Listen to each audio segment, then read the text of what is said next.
As a young man walked into the hospital room of an elderly gentleman he had known for years, expecting to see a face of dismay and maybe a pillow stained with tears. For the sentence of death was upon his friend, maybe 20 to 30 days. The cancer had spread and taken its toll, is what the doctors say.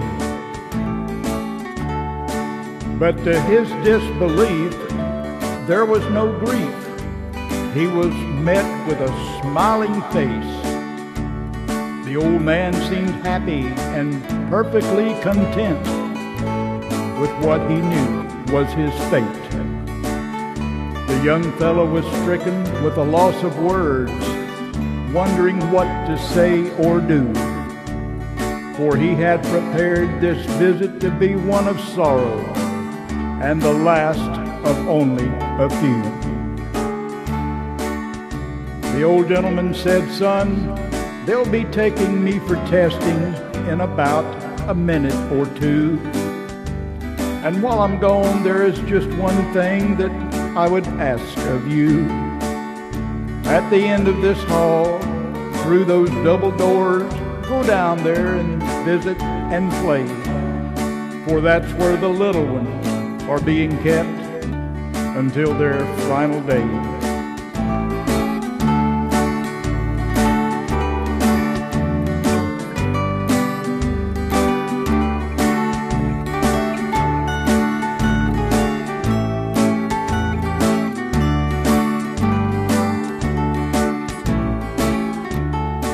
Well, what he saw in that ward would rip the heart from the meanest and most calloused man. Little children so innocent, so full of dreams, but sadly a not-to-be plan.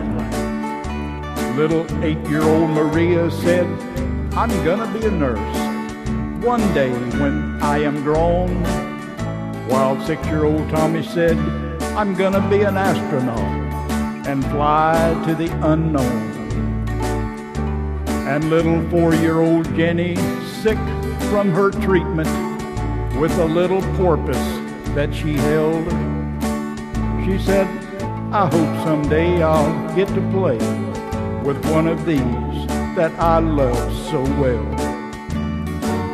And the older kids playing computer games as if there was nothing wrong, while some were wearing headphones, enjoying their favorite songs.